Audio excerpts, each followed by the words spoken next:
What is MACC and how MACC was established? The Malaysian Anti-Corruption Commission, or MACC, is an independent and sole body that manages cases related to corruption as well as a front-runner in anti-corruption initiative in Malaysia. The MACC was established in January 2009, replacing its predecessor, the Anti-Corruption Agency ACA, in accordance to the newly enacted Malaysian Anti-Corruption Act 2009. The role of the MACC is to eradicate corruption, abuse of power, and malpractice in Malaysia with its functions deeply rooted to the principle of being independent, transparent, and professional in fulfilling its duty.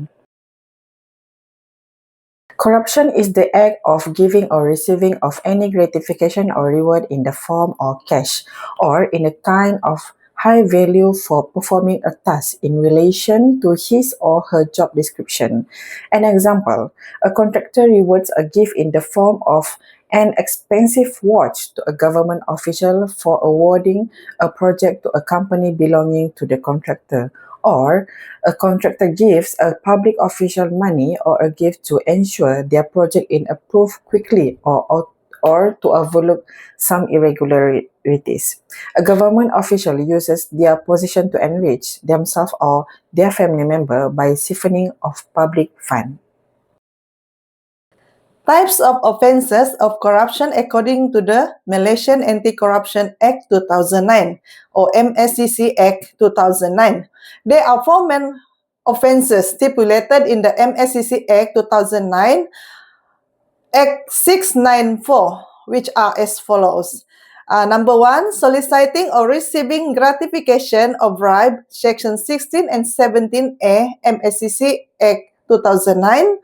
Second, offering or giving gratification or bribe, Section 17B, MACC Act 2009. Third, intending to deceive or false claim, Section 18, MACC Act 2009. Fourth, using office or position for gratification or bribe, abuse of power or position, Section 23, MACC Act 2009.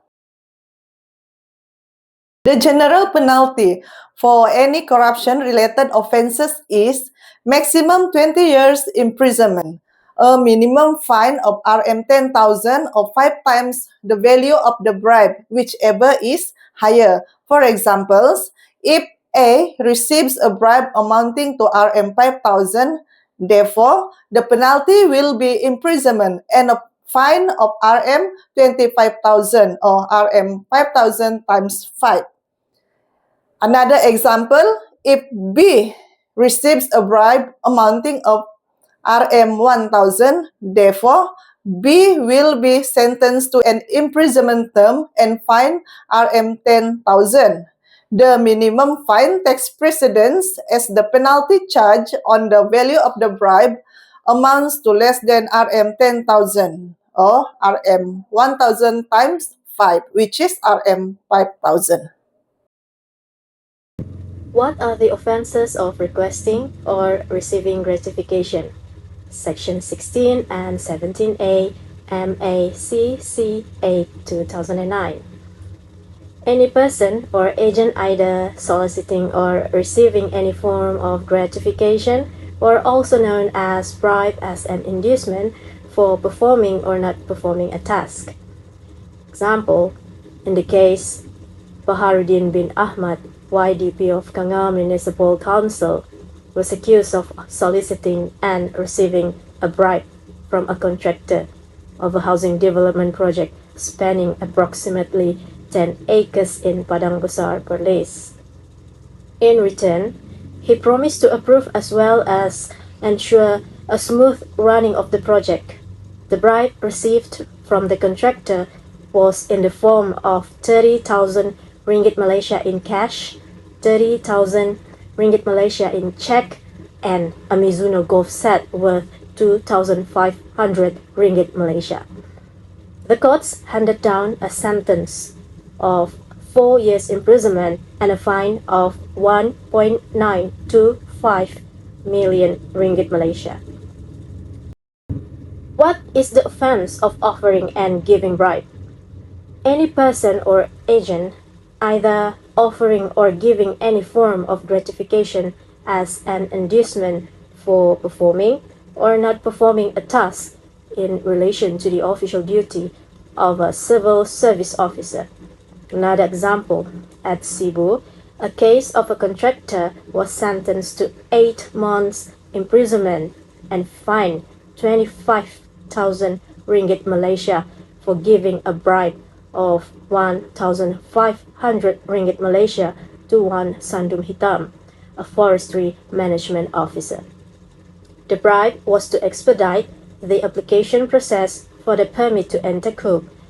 The offense took place at the Cebu District Office, Forestry Office. What is the offense of providing false claims? Section 18 MACC Act 2009. Any person providing documents such as receipts or invoices that are false or contains false details with the intention to deceive the principal. For example, an ex-dean of the Faculty of Sports Science and Recreation of Mara Technology University, UITM, was sentenced to 3 years imprisonment and fined 10,000 ringgit by the Session Court on the count of acknowledging a false invoice for the supply of sports equipment worth 138,600 ringgit in 1999. He was accused of acknowledging receipt of multi-joint to AP worth 138,600 ringgit in good condition on 24 March 1999, which was not delivered in reality. The judge also sentenced the same on the owner of the sports equipment supplier for the offense of colluding in providing the said invoice. What is the offense of abuse of power? Section 23 MACC Act 2009.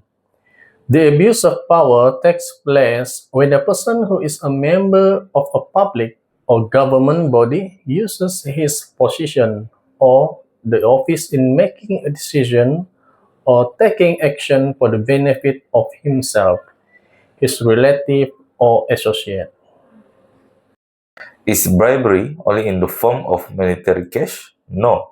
Bribery also can take shape in the form of gifts in kind, discount offers, votes, services such as sex, job position or placement, loan, and many other forms of payments and purchases.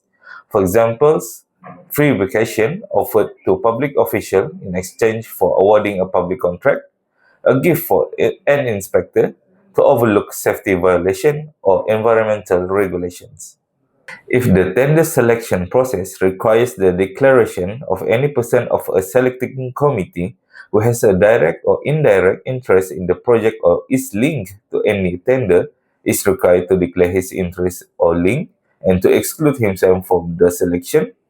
Yes, the principle of declaring an exclusion of any person from the selection process or committee of any tender or quotation that has a direct or indirect interest or link with any tender or quotation submitted for a project or purchase, and to allow the decision process to be conducted by a completely neutral committee.